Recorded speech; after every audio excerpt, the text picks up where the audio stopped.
ಮದಗಜಗಳ ಹಾವಳಿಯ 24 ಗಂಟೆಗಳ ಬಳಿಕ ಹೇಗಿದೆ ಮೈಸೂರು? ಸಾಂಸ್ಕೃತಿಕ ನಗರಿ ಶಾಕ್ನಿಂದ ಹೊರಬಂದಿದೆಯಾ? ಇಂಥದೊಂದು ಕುತೂಹಲ ನಿಮಗೂ ಇರಬಹುದು. ಬನ್ನಿ ಮೈಸೂರಿಗೆ ಒಂದು ರೌಂಡ್ ಹೋಗಿ ಬರೋಣ. ಮೈಸೂರಿಗರಿಗೆ ನಿನ್ನೆಯ ಬುಧವಾರ ಅತ್ಯಂತ ಕಾರಳವಾದಂತಹ ನೆನಪು. ನಿನ್ನೆಯ ಮುಂಜಾನೆಯಲ್ಲಿ ಆನೆಗಳು ಇಡೀ ನಗರದ ಜನರನ್ನ ಭಯಭೀತಗೊಳಿಸಿದ್ವು, ಇಡೀ ನಗರದ ಜನರನ್ನ ಬೆಚ್ಚಿ ಬೀಳಿಸಿದ್ವು. ಅದರಲ್ಲೂ ಕೂಡ 2 ಆನೆಗಳು ಮಾಡಿದಂತಹ ಪುಂಡಾಟಿಕೆ ನಿಜಕ್ಕೂ ಕೂಡ ಜನರಲ್ಲಿ ದೊಡ್ಡ ಮಟ್ಟದ ಆತಂಕ, ಭಯವನ್ನು ಸೃಷ್ಟಿಸಿದೆ. ಆರಂಭದಲ್ಲಿ ನಿನ್ನೆ ಮುಂಜಾನೆಯಲ್ಲಿ 5:45, 5:45, 6 ಗಂಟೆ ಸುಮಾರಿನಲ್ಲಿ ಮೊದಲು ಆನೆಗಳು ಪ್ರತ್ಯಕ್ಷವಾಗಿದ್ದೆ ಇದೇ ಸ್ಥಳದಲ್ಲಿ. ಬಹುತೇಕ ಜನರು ಇದೇ ಸ್ಥಳದಲ್ಲಿ ಆನೆಗಳನ್ನ ಕಂಡಿದ್ರು. APMC ಈ 2 ಒಳಗೆ ಆನೆಗಳ ಪ್ರವೇಶವಾಯಿತು. ಒಂದು ದೊಡ್ಡ ಆನೆ ಮತ್ತು ಇನ್ನೊಂದು ಮರಿ ಆನೆ, 2 ಆನೆಗಳು ಈ 2 ಪ್ರವೇಶಿಸಿದ್ವು. ಒಂದು ಆನೆ ಅಂದ್ರೆ ಮರಿ ಆನೆ ನಿನ್ನೆ ನರಾಂತಕ ಎನ್ನುವಂತಹ ಕುಖ್ಯಾತಿಯನ್ನು ಪಡೆದಂತಹ ನರಾಂತಕ ಎನ್ನುವಂತಹ ಒಂದು ಪಟ್ಟವನ್ನು ಹೊತ್ತ ಮರಿ ಆನೆ ಪಾಸ್ ಆಗಿದ್ದು ಪ್ರಮುಖವಾಗಿ ಇದೇ ರಸ್ತೆಯಲ್ಲಿ ಪಾಸ್ ಆಯಿತು. ಇನ್ನೂ ಒಂದು ಆನೆ ಬೊಂಬು ಬಜಾರ್ನ ಕಡೆಗೆ ಪಾಸ್ ಆಯಿತು. ಇದೇ ರಸ್ತೆಯಲ್ಲಿ ಈ ಆನೆ ನಿಜಕ್ಕೂ ಕೂಡ ಆನೆ ನಡೆದ ದಾರಿ ಎನ್ನುವ ರೀತಿಯಲ್ಲಿ ಆನೆ ಸಾಗಿ ಬರುತ್ತೆ. ಯಾಕೆಂದ್ರೆ ಇಲ್ಲಿ ಆನೆ ಮಾಡಿದಂತ ಮರಿ ಆನೆ ನರಾಂತಕ ಆನೆ ಮಾಡಿದಂತ ಉಪಟಳ ಅಷ್ಟಿಷ್ಟಲ್ಲ. ಹೀಗೆ ಈ ಎಲ್ಲ ಬ್ಯಾರಿಕೇಡ್ಗಳನ್ನ ಅಂದ್ರೆ ಈಗ ನೋಡ್ತಾ ಇದ್ರೆ ಇಲ್ಲಿಟ್ಟಿರುವಂತಹ ಎಲ್ಲ ಬ್ಯಾರಿಕೇಡ್ಗಳನ್ನ ಕೆಳಗೆ ಇಳಿಸುವ ಮೂಲಕವಾಗಿ ತನ್ನ ಆಕ್ರೋಶವನ್ನ ಆನೆ ಪ್ರದರ್ಶಿಸಿತು.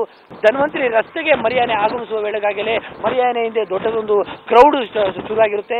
ಆಗ ಪೊಲೀಸರಿಗೆ ಒಂದು ರೀತಿಯಾದಂತಹ ಸಮಸ್ಯೆಗಳು ಉದ್ಭವ ಆಗ್ತವೆ. ಅಂದ್ರೆ ಆ ಸಮಸ್ಯೆಗಳೇನು ಅಂದ್ರೆ ಜನರನ್ನ ಕಂಟ್ರೋಲ್ ಮಾಡಬೇಕು ಅಥವಾ ಆನೆ ಉಪಟಳವನ್ನ ಕಂಟ್ರೋಲ್ ಮಾಡಬೇಕು ಅಥವಾ ಮುಂದೇನು ಮಾಡಬೇಕು ಅನ್ನುವಂತಹ ಒಂದು ಸಂದಿಗ್ಧದ ಪರಿಸ್ಥಿತಿಯಲ್ಲಿ ಪೊಲೀಸ್ನವರು ಉಳ್ಕೋತಾರೆ. ಇದೇ ಸಂದರ್ಭದಲ್ಲಿ ಆನೆ ಇದೇ ಮಾರ್ಕೆಟ್ ಅನ್ನ ಪ್ರವೇಶಿಸುತ್ತದೆ.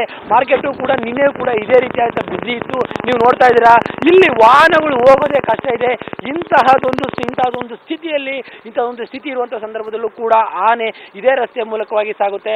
ಬೊಂಬು ಬಜಾರ್ನ ಮಾರ್ಕೆಟ್ ಇಂದ ಆನೆಯ ಓಟ ಶುರುವಾಗಿದ್ದು ಇದೇ ರಸ್ತೆಯಲ್ಲಿ, ಇದೇ ಇಡೀ ಗಲ್ಲಿ, ಅಷ್ಟುದ್ದದ ಗಲ್ಲಿಯ ಮೂಲಕವಾಗಿಯೂ ಆನೆ ಓಡಿ ಬರ್ತದೆ. ಜನರ ಕೂಗಾಟ, ಜನರ ಕಿರ್ಚಾಟದಿಂದ ಆನೆ ಮತ್ತಷ್ಟು ರೊಚ್ಚಿಗೆಳ್ತದೆ ಅಂತ ಹೇಳ್ಬೋದು. ಈ ರಸ್ತೆಯಲ್ಲಿ ಮೂಲಕ ಸಾಗಿ ಬಂದಂತಹ ಆನೆಯ ಆದಿ ಆರಂಭವಾಗದೆ ಇದೇ ರಸ್ತೆಯಲ್ಲಿ. ಇದು ಅತ್ಯಂತ ಪ್ರಮುಖವಾದಂತಹ ಅಂದ್ರೆ ಆನೆ ಹೆಚ್ಚಿನ ಮಟ್ಟದ ಉಪಟಳ ಮಾಡಿದಂತಹ ರಸ್ತೆ ಇದೇ ಆಗಿದೆ. ನಾರಾಯಣ ಶಾಸ್ತ್ರಿ ರಸ್ತೆಗೆ ಬಂದಂತಹ ಮರಿ ಆನೆ ಇಲ್ಲಿ ತನ್ನ ಉಪಟಳವನ್ನ ಜೋರಾಗಿ ಆರಂಭಿಸಿದೆ ಅಂತ ಹೇಳ್ಬೋದು. ನಿಜಕ್ಕೂ ಕೂಡ ನರಾಂತಕ ಆನೆಯ ಮೊದಲ ದೃಶ್ಯ ಆರಂಭವಾಗದೆ ಈ ಪ್ಲೇಸ್ ಅಲ್ಲಿ ಅಂತ ಹೇಳ್ಬೋದು. ಅಂದ್ರೆ ನೀವು ಇಲ್ಲಿ ನೋಡ್ತಾ ಇದ್ದೀರಾ, ಒಂದು ಪಾರ್ಕಿಂಗ್ ಇಟ್ಟಿದಂತಹ ಈ ಕಂಬಕ್ಕೆ ಒಂದು ಹಸನ್ನ ಕಟ್ಟಾಕಲಾಗಿರ್ತದೆ. ಆ ಹಸು ಮೇಲೆ ಆನೆ ತನ್ನ ದಾಳಿಯನ್ನ ಆರಂಭಿಸಿದೆ. ಅದೇ ಸಂದರ್ಭದಲ್ಲೇ ಆನೆಗೆ ಇರುವಂತಹ ನರಾಂತಕ ಬುದ್ಧಿಯ ಸ್ಪಷ್ಟ ದರ್ಶನ ಮೈಸೂರಿನ ಜನರಿಗೆ ಆಗ್ತದೆ ಅಂತ ಹೇಳ್ಬೋದು. ಇಲ್ಲಿ ಆನೆ 3-4 ಬಾರಿ ಹಸುವನ್ನ ಕುಕ್ಕಿ ಅಂದ್ರೆ ಹಸುಗೆ ರಕ್ತ ಬರೋವರೆಗೂ ಕೂಡ ಅದರ ಮೇಲೆ ದಾಳಿಯನ್ನ ಮುಂದುವರಿಸ್ತದೆ. ಅದೇ ಸಂದರ್ಭದಲ್ಲೇ ನರಾಂತಕ ಆನೆ ಮತ್ತಷ್ಟು ಉದ್ರೇಕಗೊಳ್ಳುತ್ತೆ ಅಂತ ಹೇಳ್ಬೋದು. ಇದೇ ಗಲ್ಲಿಯಲ್ಲಿ ಬಂದಂತಹ ಆನೆ ಇಲ್ಲಿ ಸಿಕ್ಕಂತಹ ಅಂದ್ರೆ ನೀವಿಲ್ಲಿ ನೋಡ್ತಾ ಇದ್ದೀರಾ, ಆ ತಾಯಿ ಒಬ್ರು ಕಲ್ಲು ತೊಳಿತಾರಲ್ಲ, ಅದೇ ಸ್ಥಳದಲ್ಲಿ ಒಬ್ಬ ವ್ಯಕ್ತಿ ಸಿಗ್ತಾರೆ. ರೇಣುಕಾ ಪ್ರಸಾದ್ ಅನ್ನೋ ವ್ಯಕ್ತಿ ಇದೇ ಸ್ಥಳದಲ್ಲಿ ಸಿಗ್ತಾರೆ.